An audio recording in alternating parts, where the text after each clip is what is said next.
Coucou, c'est Malou et bienvenue dans ce podcast littéraire de Books and Blabla.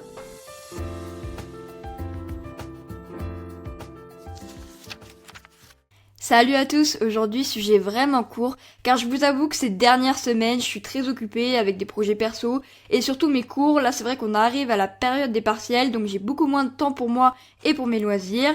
Pour tout vous dire, je pensais même pas faire de podcast cette semaine, mais je me suis motivée à quand même vous sortir un épisode plus court. Je voulais absolument vous faire un podcast sur le FNR, mais je sais que c'est un épisode qui va être assez long et j'ai pas envie de me speeder pour l'écrire et l'enregistrer. Donc je préfère attendre un peu, quitte à vous le poster dans un mois, mais au moins ce sera carré, ce sera mieux pour vous comme pour moi.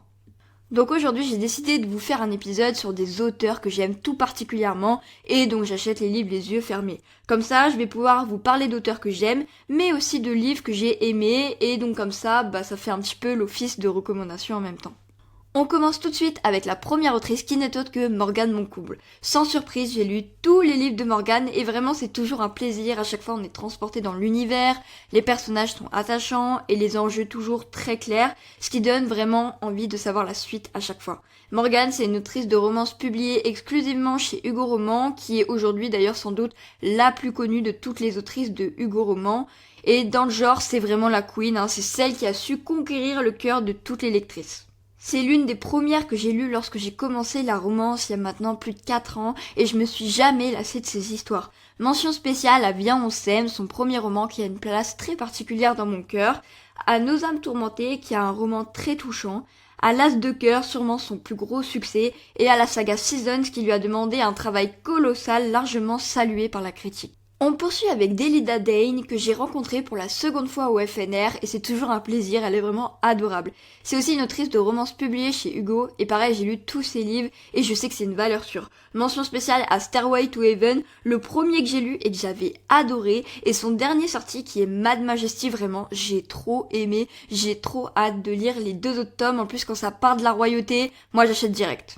Ensuite, on passe à Brittany Setchiri, mon autrice anglophone préférée que j'ai eu l'occasion de rencontrer au FNR cette année. Pareil, Brittany, je suis jamais déçue, même si parfois c'est vrai que c'est redondant, souvent le même schéma avec une fille un peu perdue, qui retourne dans sa campagne natale et qui retrouve ou rencontre le gentil garçon un peu bad boy sur les bords de la ville, bon voilà.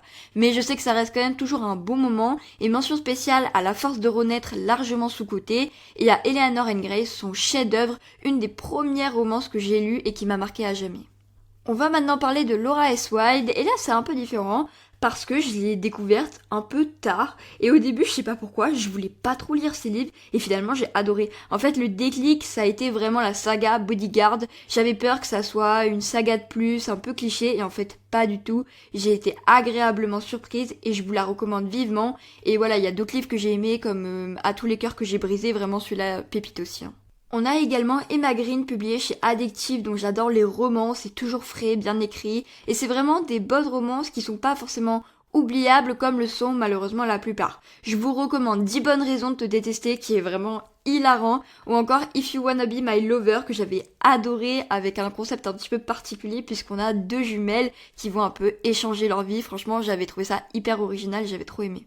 À l'époque, il y avait aussi Elsie Shane que j'ai hésité à citer ici parce que c'est plus vraiment le cas, mais ça l'a été pendant longtemps, c'était vraiment mon autrice préférée quand j'ai commencé la romance, mais j'avoue que pour une raison que j'ignore, j'ai arrêté de lire ses livres et j'ai moins de hype qu'avant. Pour moi, ses meilleures sagas, ça reste les Sinners, qui étaient absolument incroyables dans mes souvenirs, et également celles sur leurs enfants, les Olsenai, notamment Broken Night, le tome 2 qui m'a brisé le cœur, et que j'aimerais vraiment relire pour la première fois. Oh, non, vraiment, il était incroyable, et je me souviens vraiment avoir pleuré toutes les larmes de mon corps.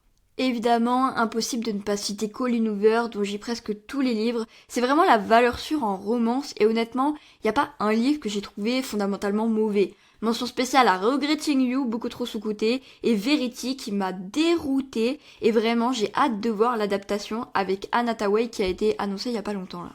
Impossible également de ne pas mentionner David Fuenquinos, mon auteur coup de cœur de cette année.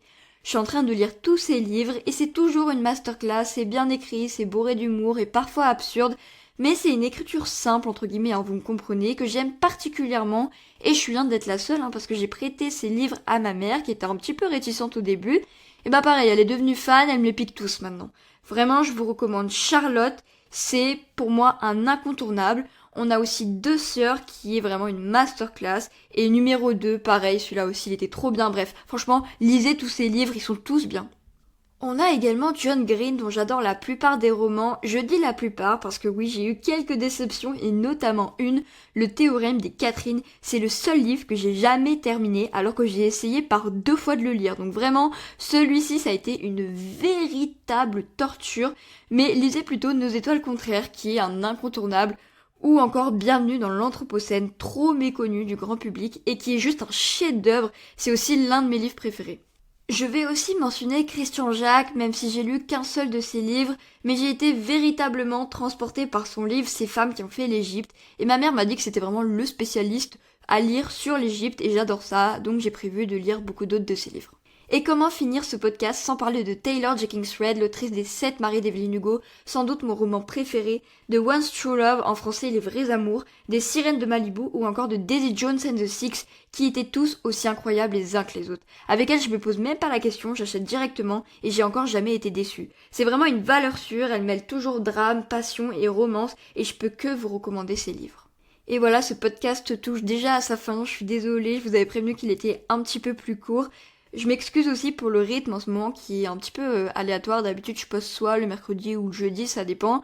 Bon, là, voilà, ce podcast, il va sortir un vendredi. Mais c'est vrai qu'en ce moment, comme je vous l'ai dit au début, j'ai pas vraiment le temps, j'ai plein de choses à faire. J'ai pas non plus envie de me forcer à écrire. Là, ça faisait vraiment longtemps que j'avais pas sorti d'épisode, donc je me suis chauffée. Mais vous avez vu, c'est vrai que c'était pas très détaillé. Voilà, je vous parle vite fait de certains de nos auteurs, je vous donne quelques recommandations, mais on va pas vraiment en profondeur. Et moi, ce que j'aime quand je fais des podcasts, c'est aussi parler de sujets un petit peu plus en profondeur. Du coup, je sais pas quand est-ce qu'on va se retrouver, je sais pas non plus encore quel sera le prochain sujet parce que j'en ai vraiment beaucoup à traiter. Mais toujours comme d'habitude, n'hésitez pas à me suivre sur Instagram, à me partager vos retours, c'est mlg-books et je vous dis à bientôt pour un nouveau podcast de Books and Blabla.